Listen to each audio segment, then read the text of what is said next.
George Bush's 9/11 address to the nation. 3/26. Let's think about that date. What happened that day? Can't think of anything? Me either. But there is a date that everybody knows. Whether you're 80 or 10, you know this date, 9/11. My speech isn't specifically about 9/11. We all know what happened that day. My speech is about George Bush and his 9/11 address to the nation. How in his speech he talked about three main points, which I will talk about too. He talked about the terrorist attacks and their aftermath, hope, and the American spirit. Now I could jump right into it and start throwing facts at you, but first, let's get to know George Bush. George W. Bush, 43rd President of the United States. He served after Bill Clinton. He was a part of the Republican Party, and he was also the 46th governor of Texas. Now, being the president means that he's the most protected person in the United States. So in knowing that, after these attacks, how was he able to give his speech if he couldn't give his speech to the people? George Bush had to give his speech in the Oval Office at Washington, D.C. He had to sit in front of a camera and tell millions of people that everything would be okay. Although he had to give his speech in office, people were still allowed to meet outside of the Capitol. Now, this speech didn't mean a lot to us now, but it means a lot to people back then. So, let's watch his speech. Do I press play?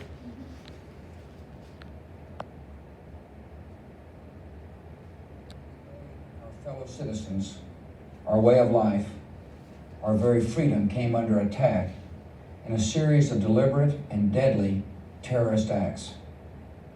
The victims were in airplanes or in their offices, secretaries, businessmen and women, military and federal workers, moms and dads, friends and neighbors.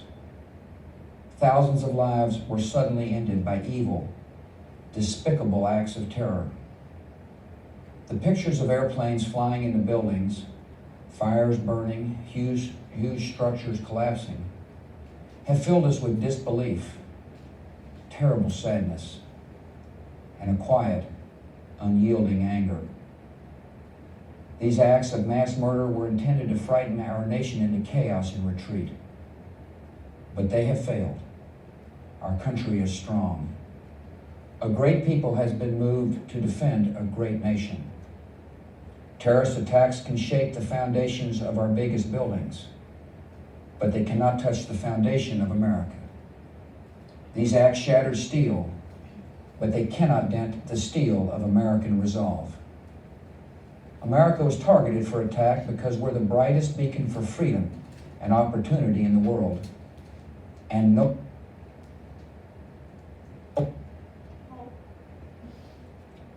It's crazy to think that that speech was able to move billions of people. If you saw his speech, Good evening. 4 minutes Today, long. our fellow citizens, our way of life, our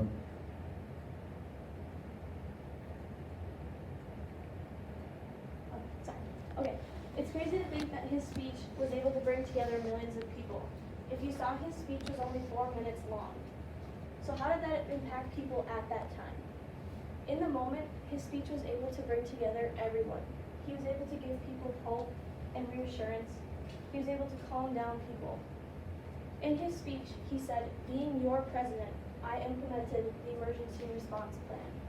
He knew that America needed a leader, and that is what his job was to do. Now, at the moment, his speech meant a lot to people, but how does it affect us now? Nothing like that is happening in the United States. We're not having terrorist attacks or anything. The significance now is that terrorism isn't tearing apart our country, but there's something that is. We are tearing apart our country. People are rioting in the streets, they're burning down flags, they're kneeling for the flag, they're disrespecting America. Back in the day, 2001, the only thing people thought of was how grateful they were to be a part of this nation who was able to stand up to its enemies. America is a powerful nation. We're able to fight down enemies, and that is exactly how George Bush wanted to present his speech to people.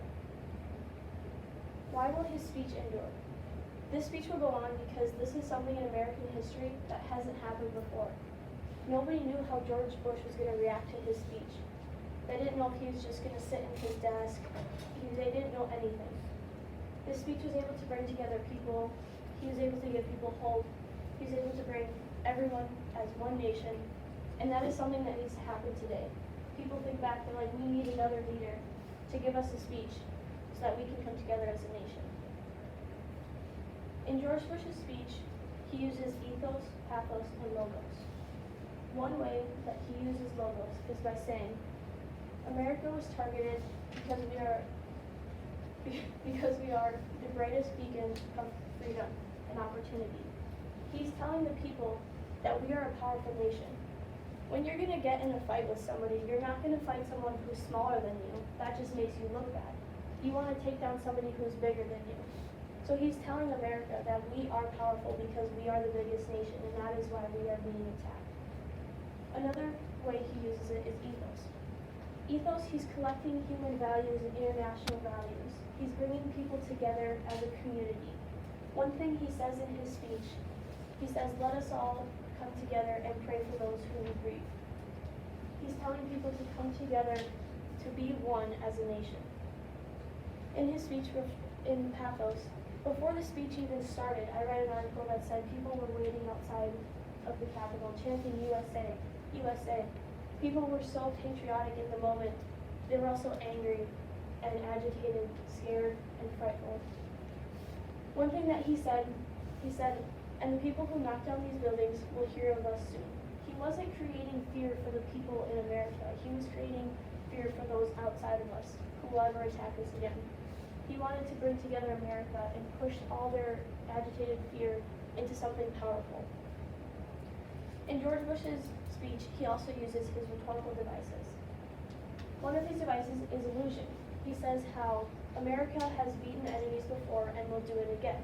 He's alluding to the fact that in the past and in the future, we will always beat people, or those who attack us. He uses Ethos, and he says, terrorists can shake the foundations of our buildings, but they cannot touch the foundation of America, proving that we are a strong nation and driving people to be more proud of who we are. The last one he uses is imagery. He says how the planes fly into buildings, there's burning fire, and massacres. George Bush was able to bring everybody together using these things. In the end, his speech talked about terrorist attacks, hope, and the American spirit. George Bush was able to bring together millions of people with a simple 4-minute speech. He was able to bring hope. He was able to calm people down. One of the things he said that I always repeat is that terrorists can shake the foundations of these buildings, but they cannot tear down the foundation of America. Thank you for listening to my speech.